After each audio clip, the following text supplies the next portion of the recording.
Remember to look up at the stars, but not down at your feet.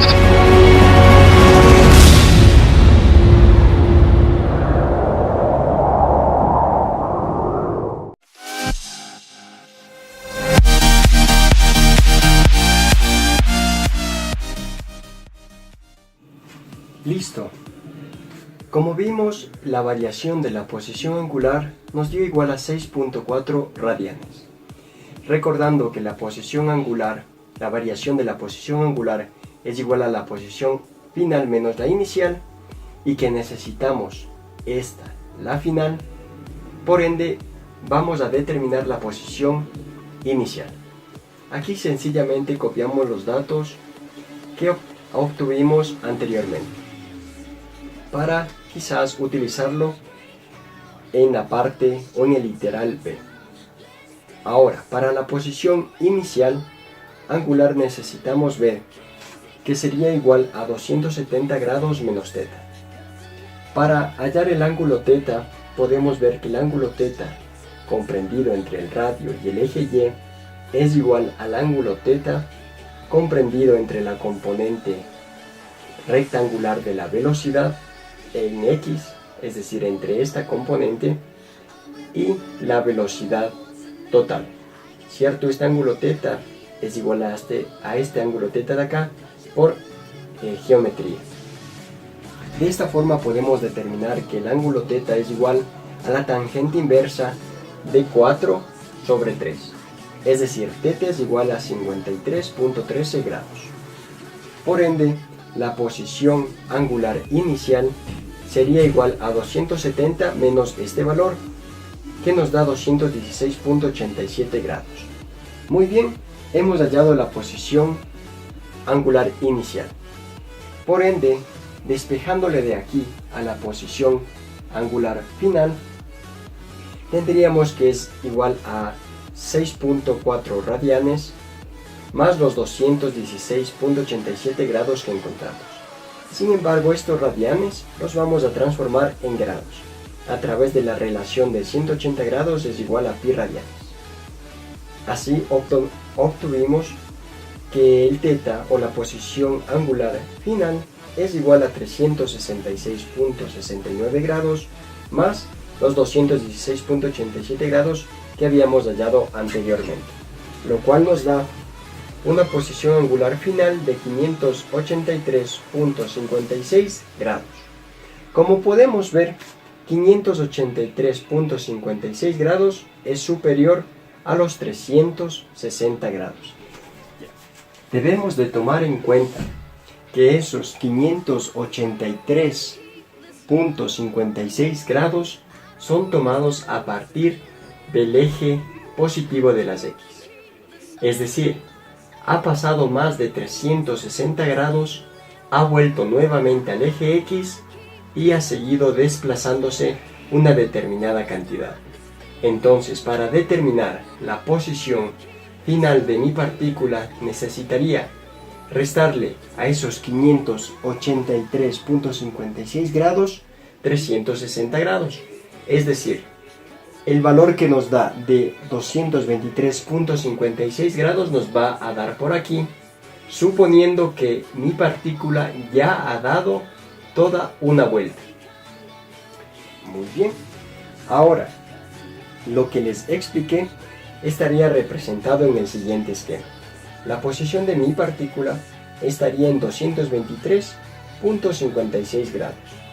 Sin embargo, para yo hallar las componentes rectangulares de mi partícula, podría determinarle a este ángulo de aquí, que sería sencillamente 223.56, que sería todo esto, menos 180 grados, ¿cierto?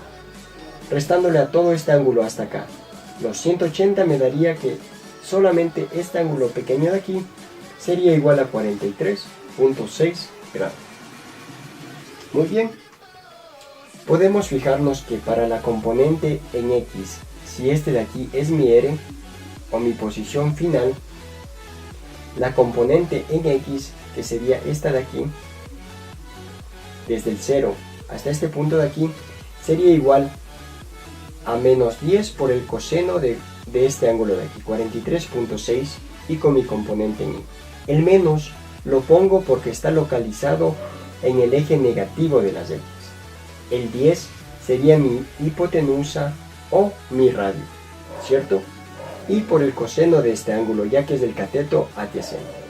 Y para la componente en Y sería de forma similar, también va a quedar negativo porque está en la parte negativa del eje Y. El 10 sería de igual forma por el radio, pero en este caso por el seno, ya que la componente en Y sería el cateto opuesto en este triángulo rectángulo que se forma a través de las proyecciones o las componentes rectangulares de mi posición final. Así llegamos a la solución de que la posición final es igual a menos 7.25 y menos 6.90 J metros.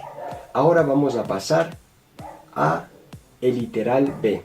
Vamos a determinar la velocidad de la partícula en este punto final, en esta posición final.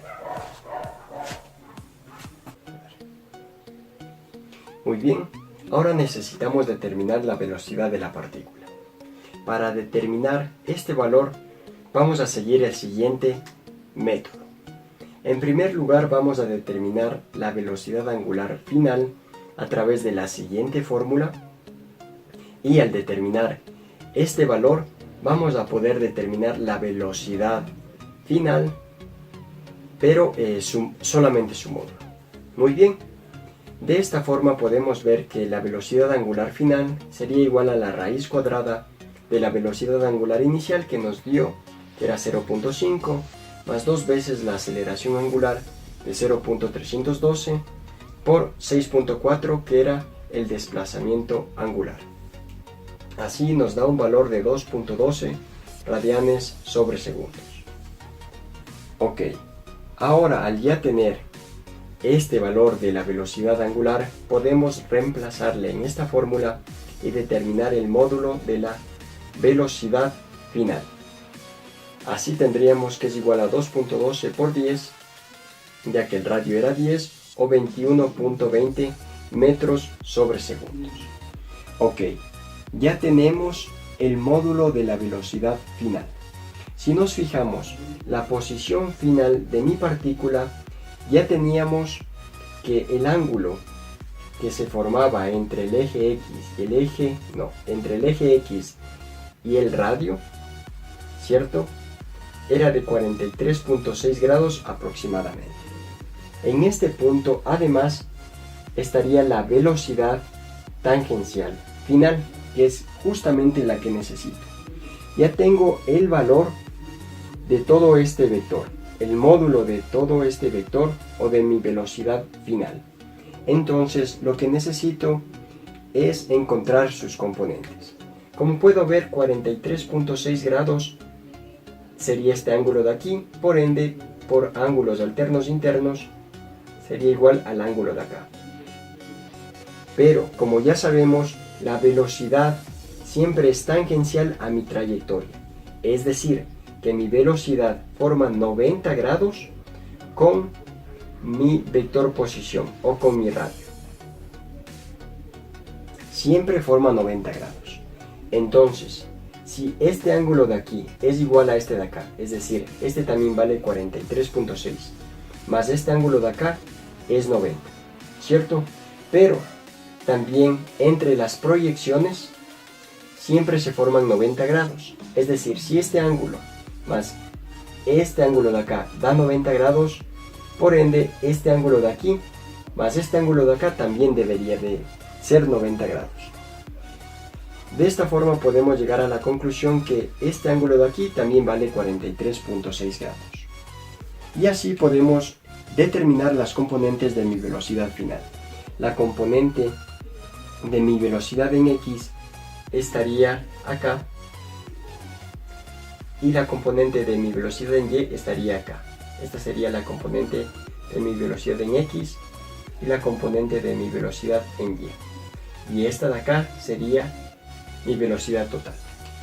Por ende, tendríamos que la componente de la velocidad en x sería igual a mi módulo, aquí no sería menos, sino sería más, ya que se está yendo hacia la parte positiva, ¿cierto?, de mi eje x, por lo tanto sería una velocidad, una componente positiva. Tendríamos que es igual a mi módulo, que ya lo determinamos por el seno de 43.6. ¿Por qué?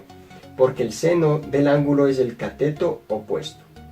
Y como vemos, el cateto opuesto en este caso sería mi velocidad x. Y mi cateto adyacente en este ángulo sería la velocidad y, o la componente de mi velocidad y.